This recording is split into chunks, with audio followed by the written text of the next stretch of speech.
What's up guys, Matt Lishman here. Today we're going to be talking about film noir and how I was able to recreate its essence on a budget. But first, a lot of you guys probably already know what film noir is, but anybody who might be wondering, what is film noir? Film noir is a style of cinema popularized in the 1940s and 1950s, with films such as The Maltese Falcon, Casablanca, and The Third Man. It utilizes classic tropes such as the hardened protagonist who must overcome a moral dilemma by the end of the film, and the femme fatale, who is a beautiful, mysterious woman who sometimes causes trouble to our protagonists, but other times helps them. Film noir features gritty settings, hard lighting, and harsh shadows, leaning into that feeling of mystery. But even though when we think of film noir, we think of the 1940s and 1950s and superstars such as Humphrey Bogart, film noir has never died and is still being made in cinema today. Some of these films include Chinatown, The Man Who Wasn't There, and Nightcrawler. Now let's talk about how I utilize film noir and how I was able to recreate that feeling on a really tight budget. The first sequence of the video with our detective Billy Harper talking to the bartender was a scene from a short film that I made in 2021 titled Apology for Dinner. Apology for Dinner was actually a comedy short, and that kind of brings me to my point that film noir doesn't always have to be a mystery thriller. It can be utilized in any genre if done properly and prep has been made in pre-production. What I really want to talk about this scene is that we had no budget when making this film. We had pretty much nothing, and all we had was, I was shooting on my Canon 80D, which was my first DSLR camera. I had a couple lenses, couple video lights, and a slider. That was really all I had gear-wise, and I'll throw up a picture on screen right now, and as you can see, we were shooting this scene in a garage. This was in the family garage at my family cottage, and this was us rehearsing the scene, but as you see, it is exactly where the scene took place. The bar was actually a table saw, and we put two 2x6s on it, so obviously he wasn't resting his arms on a surface where there was a sharp blade. And then we put a sheet of plywood up against all the crap you can see in the background. We hung a picture up, and that was that. And then on the bar side, that was just like a workbench. We hung some curtains, put up some alcohol bottles, and called it a day. But we were able to still achieve the look and trick the audience into thinking that we were actually in a bar by shooting tight and utilizing the lighting techniques that I talked about at the beginning of the video. Hard lighting, harsh shadows.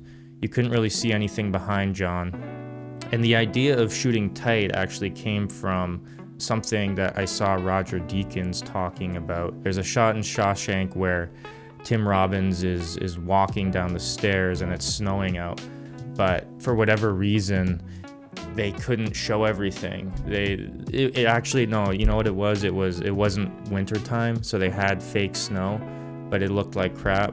So what Roger did was he shot it really tight, and it actually made it look in the lens like it was snowing and achieved the look the director was going for. So sometimes, you want to shoot wide, which I'll get into when we talk about the next scene, which was from The Devil. But sometimes when you want to hide things, just shoot a little tighter and really focus on that frame.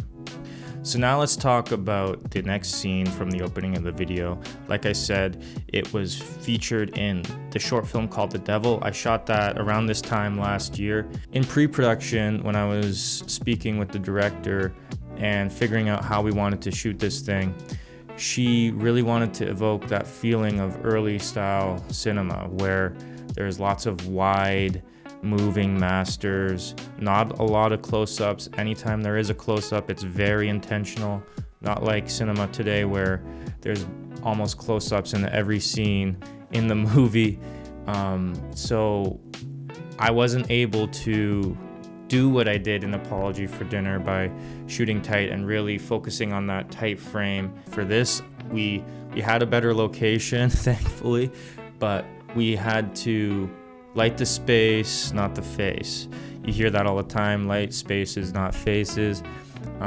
So what I ended up doing was I created a cookie, which is just an object that you shine a light through. And all I did was I cut some slits out of cardboard, taped it up to the window, and shot my light through that. And I was just using an Amaran 100X, my go-to video and photo light, and I got it up as high as I could. And what it did, as you can see, is it created a cool look, like the sun or the moon is shining through those blinds and creating those cool light lines and cool shadows on the face of our actor Mark on the wall. And you can also see that there's a little kicker light beside me, because the way that the light was shining through, there was actually a big shadow on my face. We needed to try and eliminate that, so that was just out of frame. Another thing that we did, we used a lot of haze. We didn't use haze in Apology for Dinner. I didn't have a fog machine. I got my hands on a fog machine. Haze can add a lot to your shot. If you ask anybody on that set, I was obsessed with it because it was the first time I got to really use it. But utilizing haze in film and in theater is a really great way to up your production value and make it look that much more cinematic. Film noir tends to be seen as a genre from the 1940s and 1950s. And while I can understand that statement, I have to disagree. Film noir can be used across all genres of cinema and is still being used today. Its tropes and style is iconic and can enhance your storytelling in whatever genre you're working in, because film noir is not a genre, it's a feeling. And with that, that's today's video. If you guys could like, subscribe, comment, do all the things you do on YouTube, I'd really appreciate it. Otherwise, have a good one. Peace.